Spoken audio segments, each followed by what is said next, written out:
let's talk about Oetsu's 5 personal zanpakuto spirits known as the Sword 5. The Sword 5 are Oetsu's personal zanpakuto spirits that assist him in the forge. Each of them represents a stage of the zanpakuto forging process that they help Oetsu with. They also serve as his bodyguard, which if you know Oetsu, you realize he doesn't need a bodyguard, so that's more like that thing you put on a job application that you say you can do, but you don't really need to do.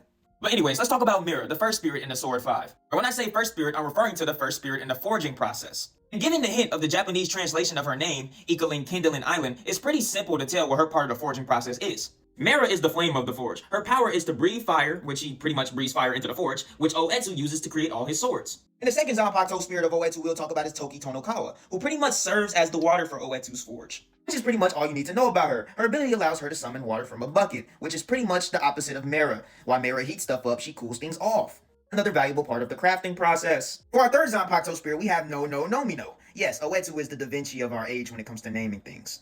And No No Nomino has super speed and she carries around chisels in her hands. So basically whenever Oetsu needs a furnace anywhere, she just goes super speed, goes super dummy, and creates a forge out of nothing. With those chisels and super speed, she can probably craft a forge out of sand. And now we have the fourth zanpakuto spirit in the process, Sumiko Tsushimiya. And what is every forge without his hammer? But wait, you don't see a hammer on her, do you? So you may be wondering, where does it come from?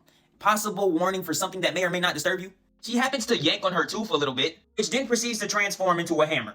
In my opinion, it's pretty badass, but it probably gets a little boring after the 4th or 5th time pulling out your teeth. Finally, for the fifth zanpakuto spirit, we got Hasuka Hashihara.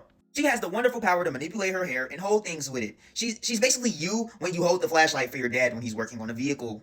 Now that we finished talking about all of them, funny enough that all of their names besides Mira start with the same letter as their first and the last name, which is pretty funny to me. And it's also pretty funny to me that Oetsu named them all after their purposes. Which makes a lot of sense considering Oetsu has a plethora of zanpakutos.